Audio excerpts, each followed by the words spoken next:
الحمد للہ رب العالمین والصلاة والسلام علی خاتم النبیین اما بعد فاعوذ باللہ من الشیطان الرجیم بسم اللہ الرحمن الرحیم۔ پڑھیے الصلاة والسلام علیک یا رسول اللہ وعلی آلک واصحابک یا حبیب اللہ۔ الصلاة والسلام علیک یا نبی اللہ وعلی آلک واصحابک یا نور اللہ۔ درود پاک پڑھنے کے بے شمار فضائل و برکات ہیں۔ میرے آقا مدینے والے مصطفیٰ صلی اللہ تعالیٰ علیہ وسلم کا فرمان، جس نے مجھ پر صبح و شام 10 بار درود پاک پڑھا اسے قیامت کے دن میری شفاعت ملے گی۔ محبت کے ساتھ بآواز بلند درود پاک پڑھ لیں۔ صلو علی الحبیب صلی اللہ تعالی علی محمد صلی اللہ علیہ وسلم۔ مہر چرخ نبوت پہ روشن درود، مہر چرخ نبوت پہ روشن درود، گل باغ رسالت پہ لاکھوں سلام، شہریار ارم تاجدار حرم، نو بہار شفاعت پہ لاکھوں سلام۔ ایک بار پھر محبت سے درود پاک پڑھ لیں۔ صلو علی الحبیب صلی اللہ تعالی علی محمد صلی اللہ علیہ وسلم۔ آج قرآن پاک کی پارہ نمبر 1 سورہ بقرہ اور آیت نمبر 105 105 نمبر آیت کی تلاوت ہوگی، اس کا ترجمہ ہوگا اور اس سے ملنے والا انشاءاللہ پیغام۔ اللہ کریم قرآن مجید میں ارشاد فرماتا ہے، اعوذ باللہ من الشیطان الرجیم، بسم اللہ الرحمن الرحیم۔ ما یود الذین کفروا من اہل الکتاب ولا المشرکین ان ینزل علیکم من خیر من ربکم واللہ یختص برحمتہ من یشاء واللہ ذو الفضل العظیم۔ آسان ترجمہ قرآن کنز العرفان۔ اے ایمان والو، اے مسلمانوں، نہ تو اہل کتاب کے کافر چاہتے ہیں اور نہ ہی مشرک کہ تمہارے اوپر تمہارے رب کی طرف سے کوئی بھلائی اتاری جائے، حالانکہ اللہ جسے چاہتا ہے اپنی رحمت کے ساتھ خاص فرما لیتا ہے، اور اللہ بڑے فضل والا ہے۔ یہ ہو گیا اس آیت کا ترجمہ۔ اللہ کریم نے قرآن پاک میں اس بات کا جواب دیا کہ کیا ریزن تھا کہ وہ معاذ اللہ نبی پاک علیہ السلام کی بارگاہ میں گستاخی کے جملے کہا کرتے تھے۔ اس کی وجہ کیا بتائی؟ ما یود الذین کفروا من اہل الکتاب ولا المشرکین۔ اے مسلمانوں، نہ تو اہل کتاب چاہتے ہیں اور نہ ہی مشرک۔ کیا نہیں چاہتے؟ آگے بتایا قرآن نے، ان ینزل علیکم من خیر من ربکم، کہ تمہارے اوپر تمہارے رب کی طرف سے کوئی بھلائی اتاری جائے۔ کتنا حسد ہے انہیں، ان کو کتنا پرابلم ہے، ان مشرکین کو، ان یہودیوں کو، اس زمانے کے لوگوں کو، اور آج بھی ہے، کہ مسلمانوں پر بھلائی نہ اتر جائے، مسلمانوں سے ان کا رب راضی نہ ہو جائے، ان پہ برکتوں کا نزول نہ ہو جائے۔ اب طریقہ کیا انہوں نے اپنایا کہ وہ خود بھی گستاخی والے الفاظ استعمال کرتے تھے اور چاہتے تھے مسلمان بھی معاذ اللہ ان گستاخانہ جملوں کو دہرانا شروع کر دیں۔ مگر یہ بدبخت جانتے نہیں، اللہ نے سبحان اللہ مسلمانوں کو انعام کیا دیا، واللہ یختص برحمتہ من یشاء واللہ ذو الفضل العظیم۔ حالانکہ اللہ جسے چاہتا ہے اپنی رحمت کے ساتھ خاص فرما لیتا ہے۔ جنہیں بچانا ہوتا ہے، جنہیں نوازنا ہوتا ہے، جنہیں عروج عطا کرنا ہوتا ہے، یہ اللہ کی شان ہے کہ اللہ انہیں اپنی رحمت کے ساتھ خاص فرما لیتا ہے، اور اللہ بڑے فضل والا ہے۔ اے میرے پیارے اسلامی بھائیوں، کیوں کہ ہمیں نسبت ہے جناب رسول اللہ علیہ الصلوۃ والسلام سے، اس نسبت کی برکت سے، اس غلامی کی برکت سے اللہ مسلمانوں پر رحمتوں کی بارش نازل فرماتا ہے۔ کیا خوبصورت شاعر نے بات کہی نا، ہر کرم کی وجہ یہ فضل عظیم، صدقہ ہیں سب نعمتیں اس فضل کا، بے سبب اس کی عطائیں بے شمار، بے غرض اس کے کرم بے انتہا، اپنے بندوں کو خدائے پاک نے اس کے صدقے میں دیا جو کچھ دیا۔ یعنی نبی پاک کی غلامی ملی، سرکار علیہ الصلوۃ والسلام کا دامن ملا، تو اللہ قرآن میں فرما رہا ہے کہ اللہ کچھ لوگوں کو اپنی رحمت کے ساتھ خاص کر لیتا ہے۔ اللہ بڑے فضل والا ہے۔ اب یاد رکھیے، غیر مسلم کو یہ بات بہت اچھی طرح معلوم ہے جو ہمیں معلوم نہیں ہے۔ کہتے ہیں نا، دشمن کو بعض اوقات ہمارا وہ پرابلم پتہ ہوتا ہے جو ہم ریئلائز ہی نہیں کر رہے ہوتے۔ انہیں یہ پتہ ہے کہ اگر اس قوم کو برباد کرنا، یہ ابھی سے نہیں صدیوں سے پتہ ہے ان کو، کہ اگر مسلمانوں کو تباہ و برباد کرنا ہے، مسلمانوں کو اپنے رب سے دور کرنا ہے، مسلمانوں کے ایمان کو کمزور کرنا ہے، تو ایک ہی طریقہ ہے کہ ان کے دل سے محبت رسول نکال دو، ان کے دل سے نبی پاک سے محبت نکال دو، کیونکہ یہ اپنے نبی سے جب تک محبت کریں گے، یہ کتنے ہی گناہ گار کیوں نہ ہو جائے، اگر کبھی ایسا موقع آئے گا تو یہ اپنی جان دینے سے بھی دریغ نہیں کریں گے، اپنے آقا پر اپنا سب کچھ قربان کر دیں گے۔ اور آج بھی کتنا ہی گناہ گار کیوں نہ ہو مسلمان، ایک وقت کا نمازی نہ ہو، بے شک برے کاموں میں پڑا ہوا ہو، لیکن نبی پاک پر بات آ جائے تو وہ آج بھی گناہ گار اپنا سب کچھ قربان کرنے کے لیے تیار ہو جاتا۔ اور یہی بات ان بدبختوں کو پتہ ہے کہ اگر ان کا ایمان کمزور کرنا ہے تو there is only one way۔ اور یہ بات شاعر مشرق ڈاکٹر اقبال نے بہت پہلے کہہ دی تھی کہ وہ فاقہ کش کے موت سے ڈرتا نہیں ذرا، وہ فاقہ کش کہ موت سے ڈرتا نہیں ذرا، روح محمد اس کے بدن سے نکال دو۔ کیونکہ مسلمان غریب ہو، فقیر ہو، پریشان ہو، لیکن جب نبی پاک کی بات آ جائے تو نہ وہ غربت سے ڈرتا ہے، نہ فاقے سے ڈرتا ہے، وہ اپنے نبی کے نام پر اپنا سب کچھ قربان کر دیتا ہے۔ ہاں، ایک شاعر نے لکھا نا، بتا دو گستاخان نبی کو غیرت مسلم زندہ ہے، ان پر مر مٹنے کا جذبہ کل بھی تھا اور آج بھی۔ اب کتنی گناہ گار کیوں نہ ہو، اب کتنی خطا کار کیوں نہ ہو، مگر آج بھی نبی پاک پر اپنا سب کچھ قربان ہے۔ لیکن دیکھو اس کو کم مت ہونے دینا، یہ پلان ہے، یہ سازشیں ہیں کہ کسی طرح ان کو ان کے نبی سے دور کر دو، اور اس کے لیے پلاننگ ہو رہی ہے، ہمیں سمجھ نہیں آ رہی۔ میں آگے بیان کروں گا کہ باقاعدہ اب دیکھیں نا، قرآن میں رب نے فرمایا یہ چاہتے ہیں مسلمانوں پر فضل نہ ہو، اس لیے گستاخانہ جملے کہتے ہیں، اور آج بھی کبھی خاکے بناتے ہیں، ہمیں ٹیسٹ کیا جاتا ہے، کبھی معاذ اللہ نبی پاک کی شان میں گستاخی کی جاتی ہے، اور آپ کچھ لوگ ہیں جو کہتے ہیں یار اب ٹھیک ہے یہ تو ان کا عمل ہے تو ہمارا کیا مسئلہ، ان کے دل پہ کچھ فرق ہی نہیں پڑتا۔ تو پھر اپنے ایمان کو چیک کروائیے، کیوں کہ محمد کی محبت دین حق کی شرط اول ہے۔ ہاں، محمد کی محبت دین حق کی شرط اول ہے، اسی میں ہو اگر خامی تو سب کچھ نامکمل ہے۔ ہر جمعے کو ہم خطبہ سنتے ہیں، اور آپ کو سب نے، میں جو جملہ کہنے جا رہا ہوں آپ کو سب کو یاد آ جائے گا، اور وہ جملہ کیا میں کہتا ہوں یہ جہاں بھی آپ جمعہ پڑھتے ہوں گے، الا لا ایمان لمن لا محبت لا، یاد آ رہا ہے کچھ؟ 3 بار عموماً امام صاحب کہتے ہیں، الا لا ایمان لمن لا محبت لا، الا لا ایمان لمن لا محبت لا۔ کیا معنی ہے اس کے؟ What is the meaning? معنی یہ ہے، سن لو اس کا ایمان نہیں جس کے دل میں نبی سے محبت نہیں۔ یہ ایکچولی ایمان کی جان ہے محبت رسول۔ ہاں، ساری نمازیں، روزے، عبادت سب ایک طرف، اگر محبت رسول نہیں تو پھر کچھ نہیں، اور وہ اسی کو ٹارگٹ کیے ہوئے بیٹھے ہیں۔ آج بھی پلان ہیں، آج بھی پلانٹڈ لوگ آتے ہیں جو کسی طریقے سے کوئی ایسا پلان کرتے ہیں کہ یار یہ مسلمانوں کے دل سے ان کے نبی کی محبت نکل جائے۔ اے میرے پیارے اسلامی بھائیوں، اب ذرا پہلے ان کی بات کر لیتے ہیں۔ اس زمانے کے جو لوگ تھے، دیکھیں ان لوگوں کو نبیوں کا فیضان نہیں ملا ہے۔ اب کیا ہوا کہ یہودی خود گستاخ تھے، حالانکہ تورات ملی انہیں، ان کے، لیکن یہ اس کے فیضان سے محروم رہے۔ حضرت موسیٰ علیہ السلام جیسے عظیم و شان نبی بھیجے گئے مگر فیضان نبوت سے محروم رہے۔ حضرت موسیٰ سے لے کر حضرت عیسیٰ تک ہزاروں پیغمبر آئے مگر انہوں نے گستاخیاں کی، نبیوں کا فیضان حاصل نہ کیا۔ آخر کار کیا ہوا؟ اللہ قرآن میں فرماتا ہے وَضُرِبَتْ عَلَيْهِمُ الذِّلَّةُ وَالْمَسْكَنَةُ وَبَاءُوا بِغَضَبٍ مِّنَ اللَّهِ، اور ان پر ذلت اور غربت مسلط کر دی گئی اور وہ خدا کے عذاب کے مستحق ہو گئے۔ مطلب کیا ہوا؟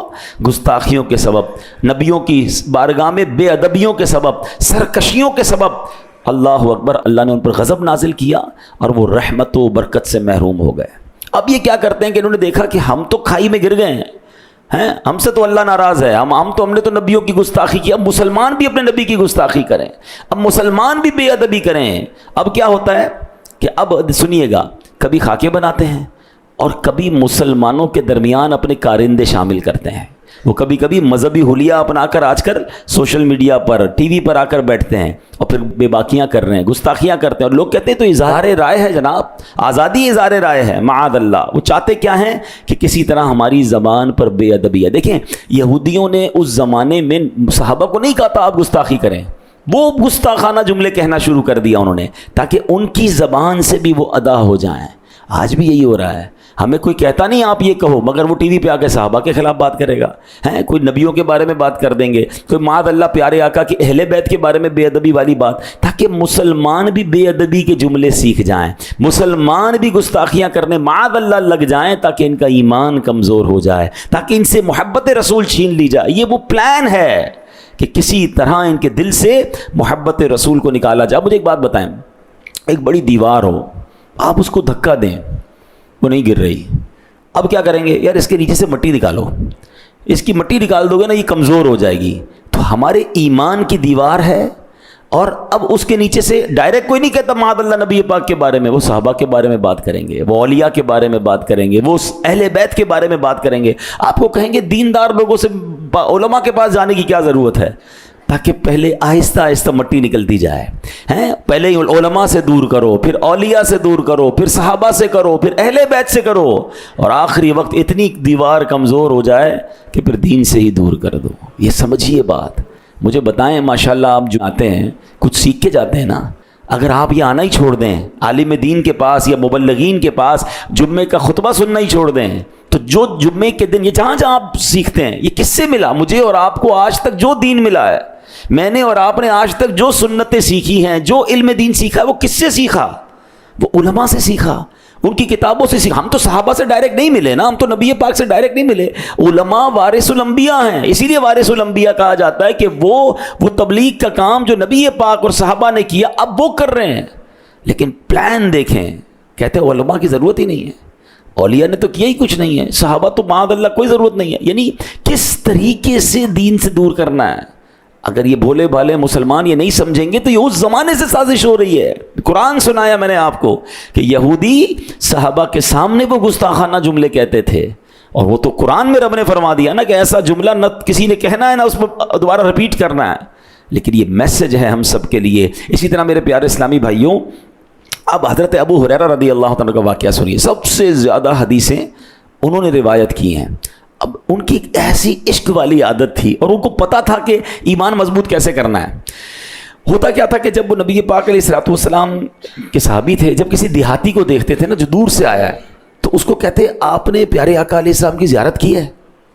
تو کہتا میں نے زیارت نہیں کی۔ بولے بیٹھو میں آپ کو نبی پاک کا حلیہ بتاتا ہوں، پیارے آقا کی باتیں بتاتا ہوں، نبی پاک کے اوصاف بتاتا ہوں۔ اب سوال ہے کہ یار ایک دیہاتی ہے، دور سے آئے، پہلے نماز سکھائیں، پہلے قرآن سکھائیں، پہلے سنتیں سکھائیں؟ نہیں، وہ جانتے تھے کہ سب سے پہلے سافٹ ویئر کون سا ڈالنا ہے، وہ عشق رسول کا سافٹ ویئر ڈالنا ہے۔ یہ نبی پاک سے محبت کر لے گا نا، پھر نمازی بھی بن جائے گا، پھر قرآن بھی پڑھے گا، پھر یہ سنتوں پر بھی عمل کرے گا، اور جناب نمازیں بھی ہیں، روزے بھی ہیں، سب کچھ ہے۔ اور اگر محبت رسول نہیں ہے تو پھر کچھ بھی نہیں ہے۔ اب یہ کون کر رہا ہے؟ یہ صحابی رسول کر رہے ہیں۔ وہ جانتے تھے کہ نبی پاک سے جب دلی رشتہ مضبوط ہو جائے گا نا تو ایمان پختہ ہو جائے گا۔ ایمان جتنا پختہ ہوگا، نیکیوں میں دل بھی لگتا ہے، آدمی جنت کے راستے پر بھی چل جاتا ہے۔ تو محبت رسول ہمارے اندر بھی ہونی چاہیے، ہمارے بچوں کے اندر بھی ہونی چاہیے۔ ہم اپنے بچوں کو نبی پاک کی باتیں بتائیں، ان کے اوصاف بتائیں، ان کے معجزات بتائیں، ان کی خوبصورتی بتائیں، ان کے کمالات بتائیں۔ ہاں، ان کا دل نبی پاک سے محبت سے بھر دو۔ آپ عاشق رسول بن گئے نا، پھر انشاءاللہ سارے کام آسان ہو جائیں گے۔ تو یہ ہے بیسک چیز جو ہمیں سمجھنی ہے۔ اے میرے پیارے اسلامی بھائیوں، اب عشق رسول بڑھائیں کیسے؟ محبت رسول ہم کیسے اضافہ کریں؟ اس کا بھی علماء نے طریقہ بتایا کہ بڑی پیاری بات بتائی کہ سب سے پہلے تو قرآن میں جو رب نے نبی پاک کی شانیں بیان کی ہے نا، قرآن نے جس طرح اپنے حبیب کا ذکر کیا، اللہ نے جس طرح اپنے حبیب کا ذکر کیا، جس طرح نبی پاک کی شان، آپ دیکھیں میں کوشش کر رہے ہیں ہم نبی پاک کے بہت سارے اوصاف قرآن سے سمجھتے ہیں، تو قرآن سے جب آپ نبی پاک کی شان پڑھتے ہیں نا تو عزت، تعظیم، محبت بہت بڑھ جاتی ہے۔ تو ایک طریقہ تو یہ ہے، تو اس کو پڑھیں، اپنے بچوں کو سنائیں، اس کی کتابیں ماشاءاللہ مل جاتی ہیں، اب ہمیں کہیں مکتبۃ المدینہ پر موجود ہوتی ہیں۔ پھر درود پاک کی کثرت درود، یاد رکھیے جس سے محبت ہوتی ہے نا بندہ اس کا ذکر زیادہ کرتا ہے۔ اب میں کہوں جناب نبی پاک سے محبت بہت زیادہ ہے، پورے دن میں نام کتنی بار لیا آپ نے؟ میں آپ کو سچ بتاؤں، کبھی کسی آپ کے ساتھ بھی ہوتا ہوگا، کبھی کسی دوست کے ساتھ بیٹھے نا، تھوڑی دیر میں پتہ چل جاتا ہے اس کو اپنے کس سے زیادہ محبت ہے۔ جس کو اپنے بچے سے محبت ہوگی نا، ہر تھوڑی دیر بعد اپنے بچے کا کسی نہ کسی بہانے سے ذکر کرتا رہے گا۔ کسی دوست سے بہت محبت ہوگی، تھوڑی دیر بعد اس دوست کا بات کرے گا۔ کسی کو اپنے والد سے محبت ہے، اپنی والد کا ذکر کرے گا۔ یعنی بندے کے پاس بیٹھ کر پتہ چل جاتا ہے کہ یہ کس سے پیار کرتا ہے۔